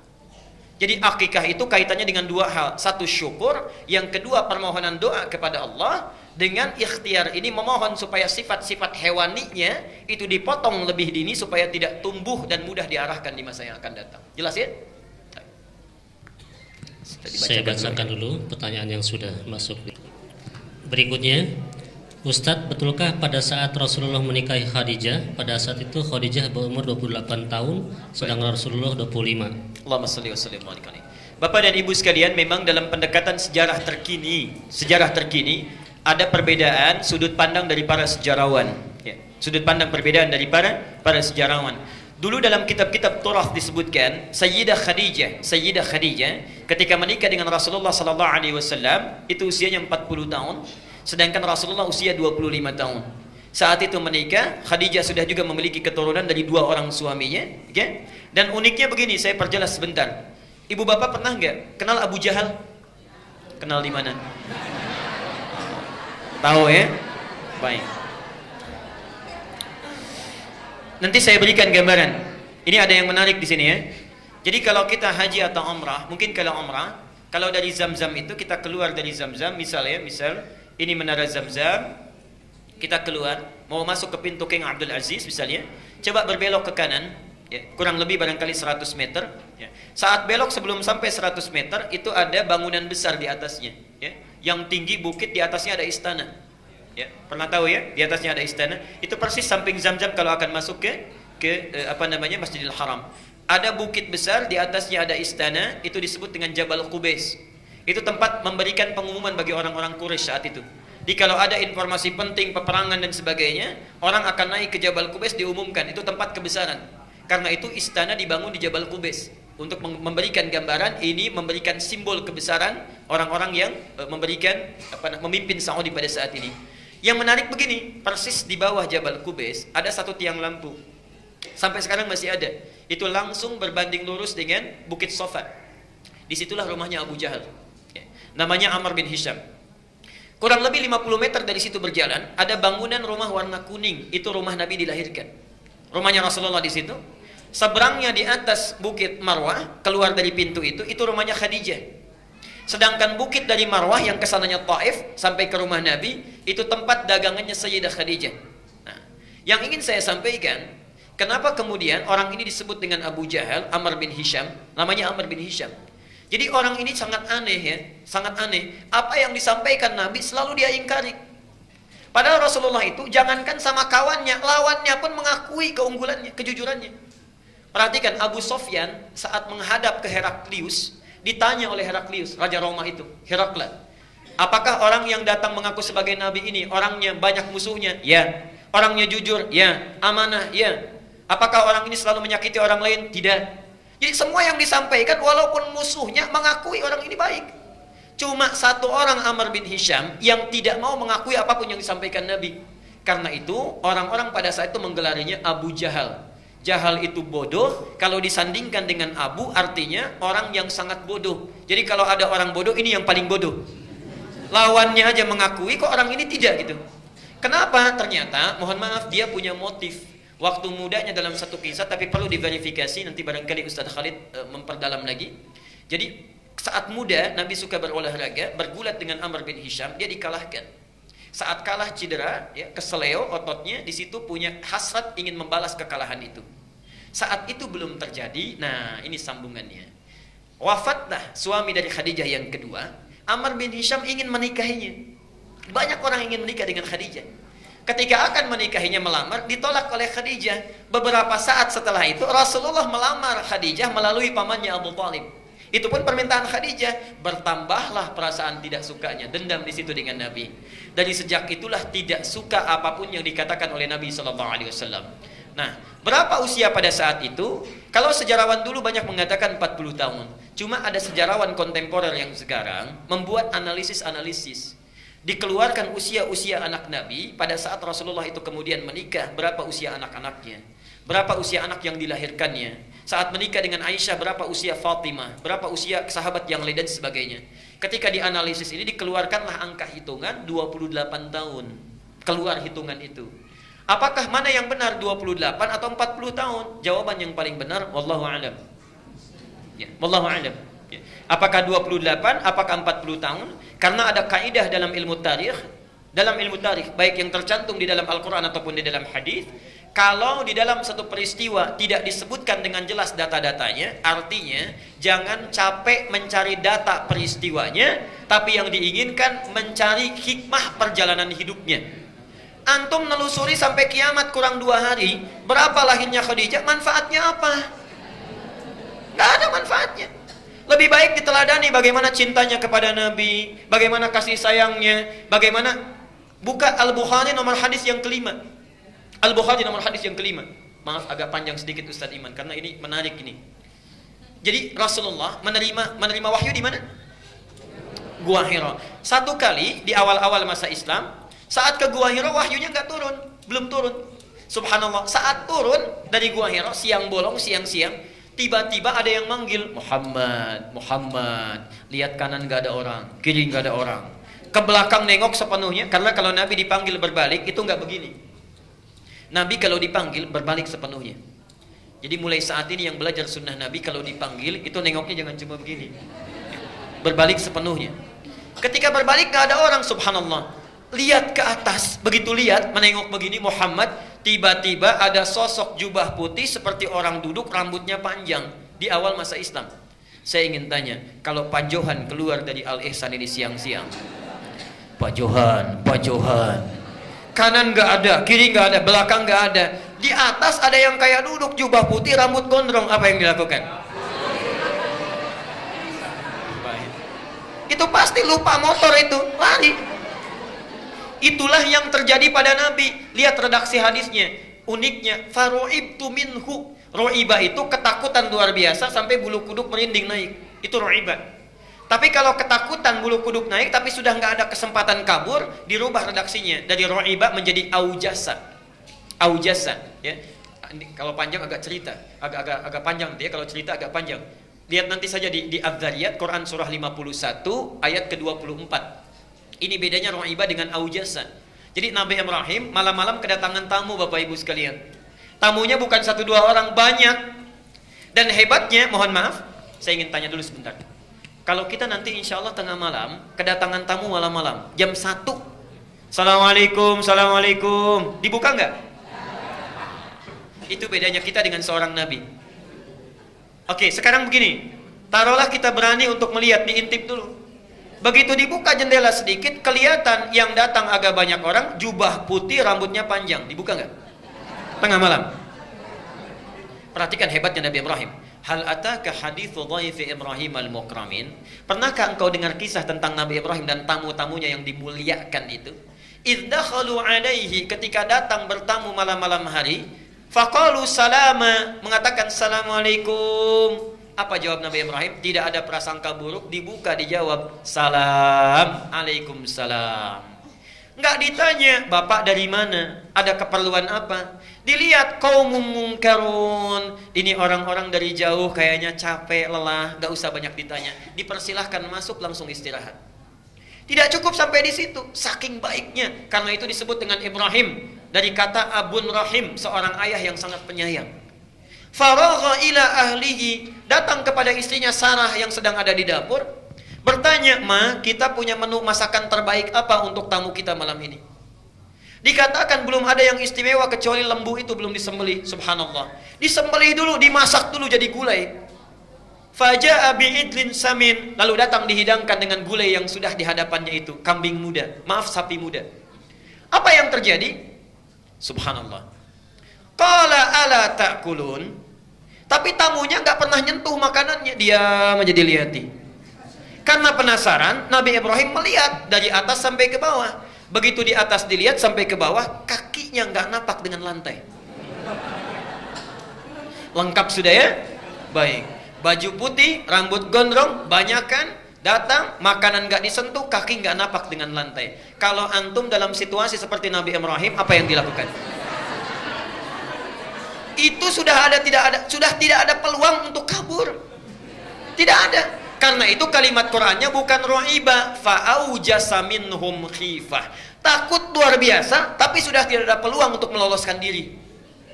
Qalu la takhaf, orang-orang itu berkata, kamu jangan takut. Wa basyaruhu bi ghulamin alim. Dibalas kebaikan Ibrahim itu dengan jamuan yang hebat. Mereka ternyata malaikat yang sedang menyamar, dibalas dengan dianugerahkan doa yang selama ini dimohonkan belum terkabul. Sarah dijadikan bisa mengandung, diberi kabar akan melahirkan anak laki-laki yang sangat cerdas. Dialah Ishak. Kenapa anaknya cerdas? Karena akan diutus kepada umat yang pintar tapi bandel. Itu ya.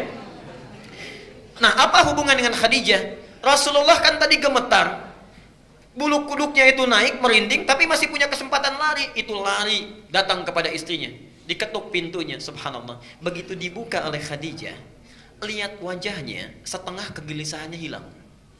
Bu, baru melihat wajahnya Khadijah, setengah kegelisahannya hilang. Belum cukup itu, terlihat suaminya gemetar, minta dibawa ke kamar. Sampai ke kamar, dia berkata, Rasulullah berkata, "Zammiluni, tolong selimuti saya." Diselimuti oleh Khadijah. Saat itu dikatakan, mendengar ucapan Khadijah, hilang semua kegelisahannya. "Duhai suamiku sayang, engkau itu orang baik, selalu menolong orang, tidak pernah memutuskan silaturahim. Tidak ada orang yang akan jahat kepadamu. Yakinlah, saya selalu bersamamu dalam suka ataupun duka." Khadijah mendengar itu tenang, Nabi tentram, hatinya hilang kegelisahannya. Saat itulah turun surah Al-Mudaththir, ya ayyuhal mudaththir qum fa'anzir wa rabbaka fakabbir. Jadi kalau ibu ingin mencari tentang Khadijah, jangan dicari tentang hakikat yang tidak tampak, cari keteladanannya. Karena hikmahnya Nabi menikah dengan lebih dari 4 istri, ternyata semua perempuan yang dinikahi Nabi itu mewakili karakter perempuan di muka bumi ini. Coba ibu cari kira-kira mirip siapa? Apakah Khadijah, Aisyah, Zainab? Kalau Zainab saya kira agak jauh ini ya. Baik. Ummi Kulsum dan sebagainya. Itu ada semua, dari yang paling perhitungan sampai yang paling cemburuan ada. Tapi hebatnya setelah menikah dengan Nabi diarahkan kepada yang positif. Yang perhitungan tadi yang ngitung dunia jadi ngitung akhirat. Yang cemburuan, kecemburuannya diarahkan kepada yang positif. Aisyah sangat cemburu ketika Nabi menyebut-nyebut Khadijah dalam tidurnya. Tapi bukan cemburu yang negatif. Maksudnya, Rasulullah, apa sih kebaikan-kebaikan Khadijah yang belum saya teladani? Supaya kalau saya bisa teladani, tidak Khadijah saya yang disebut dalam mimpinya, saya bisa disebut. Itu diantaranya. Ditolong ibu temukan kira-kira mirip siapa. Kalau suami punya masalah pulang ke rumah masih belum selesai masalah, ketika buka pintu, artinya masih jauh dengan Khadijah itu. Berikutnya, mengenai doa dalam sholat. Kapan waktu berdoa yang benar? Apakah saat sujud dalam sholat, pada saat salam, setelah salam, dan doa ketika khutbah Jumat, apakah angkat tangan atau tidak? Yang pertama, doa dalam sholat yang dikabulkan ada 4 keadaan. Ada 4 keadaan dan dalilnya sahih. Yang pertama saat berdiri, hadisnya qudsi bahkan. Saat berdiri, ini jangan main-main dengan ini yang paling hebat ya. Hadisnya qudsi. Saya percepat saja. An Abi Hurairah radhiyallahu anhu qala. Dari Abu Hurairah semoga Allah meridai kepadanya, beliau menyampaikan. Perhatikan, saya langsung kepada matan hadisnya.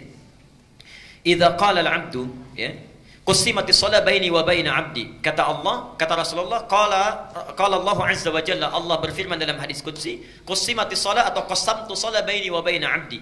Saya bagi dalam salat hak dan kewajiban antara aku dengan hambaku. Idza qala al-'abdu, kalau hambaku membaca dalam salatnya, alhamdulillahi rabbil alamin, qala Allah azza wa jalla, dijawab oleh Allah, hamadani 'abdi, hambaku sedang memujiku. Wa idza qala al-'abdu ar-rahmanir rahim, kalau hamba kemudian berkata ar-rahmanir rahim, qala Allah azza wa jalla athna 'alayya 'abdi, Allah langsung menjawab, hambaku sedang menyanjungku. Wa idza qala al-'abdu maliki yaumiddin, kalau hambaku berkata maliki yaumiddin, qala Allah azza wa jalla majjadani 'abdi, Allah langsung merespon, hambaku sedang mengagungkanku. Perhatikan betul kalimatnya. Kalimat yang pertama ini, kata para ulama, memberikan kesan, kalau kita sedang baca Al-Fatihah dalam sholat, sedang berdiri, rasakan kita sedang berdialog dengan Allah, bukan bacaan biasa. Karena itu turun hadis di Muslim nomor 97, yang di Arba'in nomor kedua posisinya. Ada ihsan, masjidnya Al-Ihsan. An ta'budallaha ka'annaka tarahu, fa illam takun tarahu fa innahu. Jadi kalau kita sedang beribadah kepada Allah, rasakan seakan-akan bersama Allah, berdialog. Kalau kita tak mampu menatapnya, yakinkan saat beribadah Allah mengawasi kita. Itu ada jawaban. Yang paling hebat, perhatikan. Wa idza qala al-'abdu, ini poinnya. Kalau hamba sedang berkata, iyyaka na'budu, perhatikan rumusnya ya. Wa iyyaka nasta'in. Ya Allah, kami jadikan aktivitas kami sebelum salat sebagai ibadah kepadamu. Jadi sebelum salat itu nanti antum zuhur salat ya. Sekarang niatkan ibadah, nanti makan niatkan ibadah, minum ibadah, pulang ibadah. Kalau ada hamba yang seperti itu, wa iyyaka nasta'in, dan sekarang kami punya permohonan, hanya kami mohonkan kepadamu. Kenapa kalimat iyyaka nasta'in ini muncul? Karena ini perintah di Quran saat dalam fikih salat, Al-Baqarah 45. Perhatikan, bagi orang-orang yang punya persoalan sebelum salat, wasta'inu bis-sabri was-salat. Kenapa kita dipanggil oleh Allah lewat salat? Itu bukan hanya tuntutan fikih semata. Allah sebetulnya ingin menyelesaikan segala persoalan yang kita bawa sebelum menghadap kepadanya. Seakan-akan ketika mengatakan hayya 'ala shalah, si dia salat, punya masalah apa? Punya problem apa? Punya kesulitan apa yang akan diselesaikan? Ya. Karena itu dalam panggilan adzan setelah hayya 'ala shalah apa? Hayya 'alal falah. Kalau orang salat pasti bahagia karena masalahnya selesai. Karena itulah ketika kita mengucapkan iyyaka na'budu ya Allah, adabnya, saya sudah beribadah kepadamu, sekarang punya permohonan, hanya kepadamu saya panjatkan. Apa jawabnya? Hadza baini wa baina 'abdi. Inilah komitmen antara aku dengan hambaku. Wali abdi, perhatikan kalimatnya, wali abdi, dan untuk hambaku yang telah menjadikan aktivitasnya sebagai ibadah itu, masa'ala, apapun yang engkau minta saat ini aku akan berikan. Aku akan berikan. Dan itu sudah dipraktekkan oleh Nabi Zakaria sejak muncul perintah solat di awal-awal. Jadi solat itu bukan hanya pada Nabi Muhammad, Nabi Isa solat, Nabi Musa solat, Nabi Zakaria solat, tapi caranya tidak sama dengan kita. Perhatikan hebatnya cara Allah mengabulkan doa. Saya mau tanya, kalau suami istri sudah menikah, puluhan tahun belum punya keturunan, suaminya sudah divonis sepuh, istrinya divonis monofos dan mandul. Secara medis mungkin tidak punya anak. Secara medis mustahil punya anak. Nabi Zakaria bangun, masuk ke mihrabnya. Ali Imran surah 3 ayat ke-38 dan 39. Perhatikan, dalam salatnya berdiri itu meminta kepada Allah. Hunalika da'a Zakaria rabbah. Di mihrabnya Zakaria bermohon kepada Tuhannya. Apa doanya? Qala rabbi habli min ladunka dzurriyyatan thayyibah. Duhai Allah, saya sudah berusaha mendapatkan keturunan, berobat sana sini enggak dapat-dapat. Sekarang saya pasrah hanya meminta kepadamu. Innaka sami'ud du'a. Sungguh hanya engkau yang pasti mendengar doa saya. Tidak menunggu lama, doa selesai dipanjatkan, langsung muncul ayat 39. Fa, tidak pakai waw, tidak pakai thumma. Fanadathul malaikatu. Maka tiba-tiba datang malaikat setelah doa dipanjatkan, menyeru. Perhatikan, wa huwa qa'imun yusalli fil mihrab. Sedangkan Nabi Zakaria itu belum selesai salatnya, masih berdiri. Masih berdiri dalam salatnya, baru selesai berdoa, malaikat langsung turun. Annallaha yubashshiruka bi Yahya. Anda dapat kabar gembira, Allah memberi kabar kamu akan punya anak. Langsung bahkan namanya dari Allah Yahya. Artinya hidup yang mustahil menurut medis bisa lahir. Bayi yang hidup dari rahim perempuan yang monofos dan mandul, kata Allah hidup dia. Saking bingungnya Nabi Zakaria sampai enggak percaya. Kok bisa ya? Padahal awalnya minta, setelah dikasih kok bisa katanya. Qala anna yakunu li ghulamun wa qad balaghani al-kibar wa imraati aqir. Ya Allah, kok bisa saya punya anak padahal saya sudah sepuh katanya. Istri saya pun sudah monofos dan mandul, coba berikan tanda, dan seterusnya. Artinya, kalau orang benar sholatnya, dalam berdirinya meminta kepada Allah, itu sudah ditunggu. Mau minta apa? Pasti dijawab itu, kalau mintanya benar. Pertanyaannya sekarang, maaf, Bapak Ibu, kalau Allah sudah meminta seperti itu, apapun dikabulkan. Mau minta apa? Yang belum punya motor minta apa? Yang belum punya mobil, minta mobil. Sudah punya mobil minta? Yang belum menikah minta? Yang sudah punya istri minta? Oh, minta istri lagi. Bapak Ibu minta anak, Pak. Bu, tolong tandain Bu ya, sebelah sini tadi bapaknya nih. Mungkin ibunya ada di belakang. Perhatikan, karena itulah saat berdiri diberikan oleh Allah satu tawaran. Kalau dibacakan, diberikan apa yang dibutuhkan. Mau nggak? Itulah ihdinas siratal mustaqim. Tunjukkan kami ya Allah solusi terbaik dari masalah yang kami miliki. Maaf, ihdinas siratal mustaqim itu arti yang tepat bukan tunjukkan kami jalan yang lurus. Itu bahasa kiasan, nggak pakai oh Bu, itu bahasa kiasan. Ihdina dari kata hudan, hidayah, itu solusi dari persoalan yang dihadapi. Jadi punya masalah apapun, solusinya ya Allah tolong berikan. Siratal mustaqim itu kata kiasan, majas dalam bahasa Arab, yang mudah tidak sulit prosesnya. Jadi berikan solusinya tapi mudah. Jadi ketika kita meminta dalam sholat, itu minta ya Allah, saya punya masalah, tolong berikan. Diberikan oleh Allah satu bacaan, dibaca. Jadi yang punya masalah di rumah tangga, diberikan solusinya. Yang punya masalah di pekerjaan, diberikan solusinya. Dan itu bukan solusi biasa. Siratal ladzina an'amta alaihim, nikmat. Ghairil maghdubi alaihim, Allah tidak murka dengan apa yang dikerjakan. Waladdallin, dan tidak tersesat dalam mengerjakannya, mudah dikerjakan. Jelas sampai di sini? Baik. Yang jadi persoalan, kalau sudah dikasih cukup tidak? Kadang-kadang diberi pun masih ingin yang spesifik. Saking sayangnya Allah kepada kita, diberikan kesempatan kedua setelah baca Al-Fatihah, diminta memilih surat-surat yang sesuai ayatnya dengan keperluannya, dari Al-Fatihah sampai dengan An-Nas. Yakinlah semua ayat Quran itu solusi persoalan hidup kita.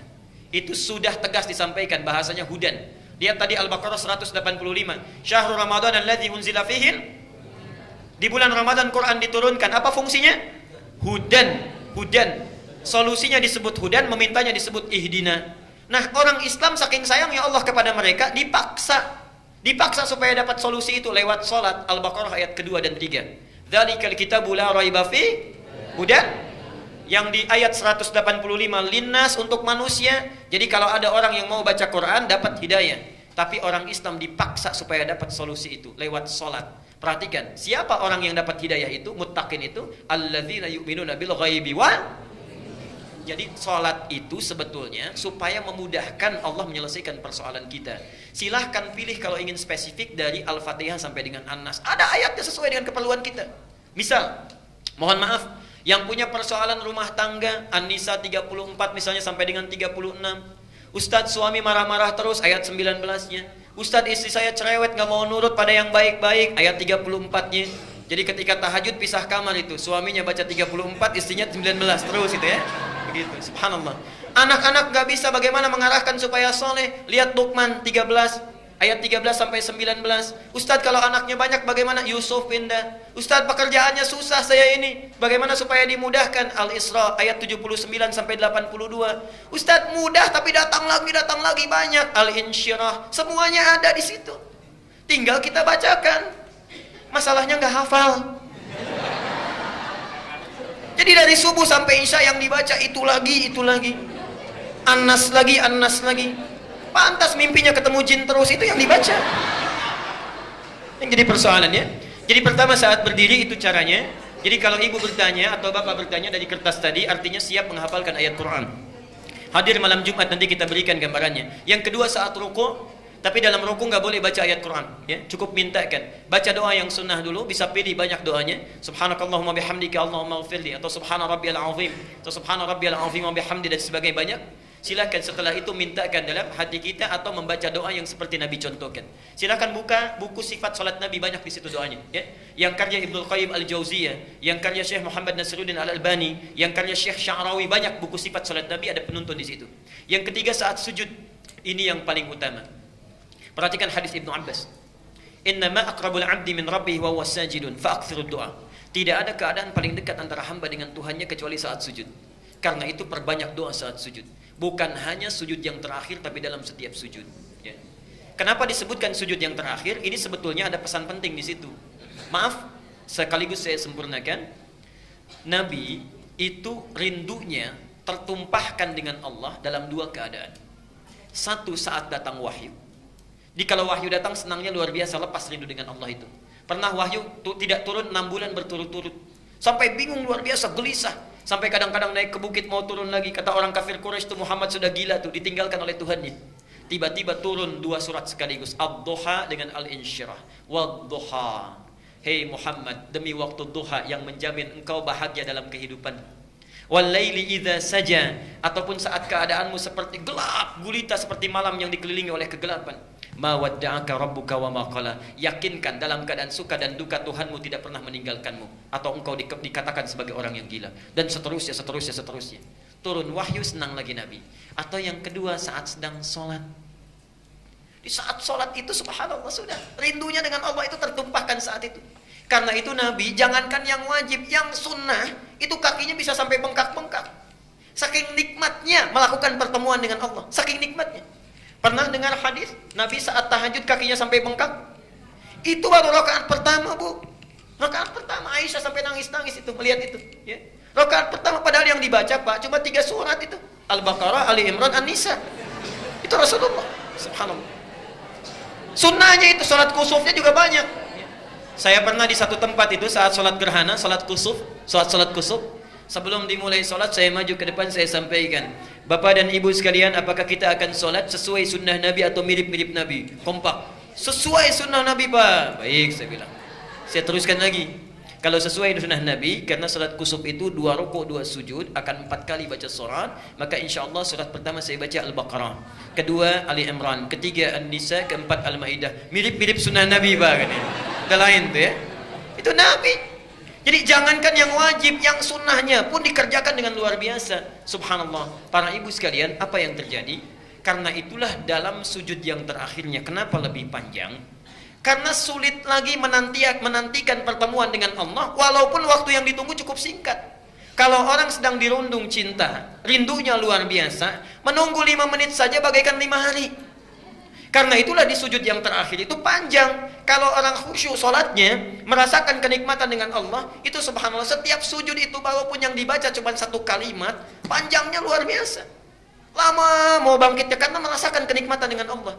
Jadi kalau antum terbalik keadaannya, sujud terakhir justru ingin cepat-cepat misalnya, nah berarti ada kekurang khusyuan di situ yang dirasakan dalam hal yang tidak wajar. Yang terakhir, sesaat sebelum salam. Sesaat sebelum salam, ya. Jadi nanti ada banyak doanya. Allahumma hasibni hisaban yasira, atau Allahumma ij'al fi lisani nura, wa fi qalbi nura, wa fi aini nura, dan sebagainya. Silahkan pilih di antara 4 keadaan itu. Kalau yang saat berdiri belum terpanjatkan, minta saat rukuk. Saat rukuk belum terpanjatkan, minta saat sujud. Saat sujud belum dimintakan, minta sebelum salam. Kalau 4 kali diberi kesempatan belum meminta juga, berapa kali mesti diberikan kesempatannya? Saya kira waktu kita sudah habis, ini mau selesai. Barangkali masih ada beberapa pertanyaan yang belum dibacakan. Insya Allah nanti lain waktu barangkali bisa ditampilkan, karena saya jam 10 harus mengisi di tempat lain. Saya mohon maaf kalau tidak bisa menjawab beberapa pertanyaan yang lainnya. Silakan ditanyakan pada ustadz-ustadz yang lebih kompeten. Dan saya mintakan, Bapak Ibu sekalian, saya minta 2 permohonan saat ini. Yang pertama, saya ingin minta secara khusus bagi para asatidzah kita, siapapun itu dari pekan pertama, 2, 3, dan 4 sampai hari ini, atau di masjid manapun, mohon doakan mereka, para ulama-ulama kita, semoga Allah memberikan kesehatan kepada mereka, kekuatan, dan yang terpenting istiqamah berada di jalan Allah Subhanahu wa taala. Karena ini yang paling penting untuk memberikan pencerahan yang baik kepada kita. Ini satu. Yang kedua, saya khusus bermohon, saudara kita telah menghadap Allah di hari Jumat kemarin. Ya, beliau barangkali banyak dikenal di dunia, tapi juga tidak salahnya kita mendoakan, ya. Raja Abdul Aziz dari Saudi Arabia, itu jasanya sangat banyak, orang yang sangat baik dan rendah hati dalam kehidupannya. Tidak ada di dunia ini seorang pemimpin besar, ya, tentunya selain Rasulullah masa modern sekarang, yang kekayaannya banyak, raja, banyak kekuasaan yang bisa dilakukan, tapi dalam cara wafatnya keadaan yang sangat sederhana, tidak dibawa dan tidak macam-macam, tidak banyak pesta pona, hanya disolatkan dalam tempat yang sederhana, dibungkus di kain kafan di tempat sederhana, dan ditempatkan, dimakamkan di pemakaman umum, bukan pemakaman mewah, tidak ditempatkan di tempat yang wah, tapi ditempatkan dalam tempat yang sederhana dan biasa saja. Semoga Allah mengampuni dosa-dosanya, memberikan manfaat kebaikan dan amal jariah atau sedekah jariah dari segala kebaikan yang pernah dikerjakan oleh beliau. Kita akhiri dengan doa kifaratul majlis bersama-sama. Subhanakallahumma bihamdika asyhadu an la ilaha illa anta astaghfiruka wa atubu ilaik. Wa akhiru da'wana alhamdulillahi rabbil alamin. Wal 'afwu minkum. Assalamualaikum warahmatullahi wabarakatuh.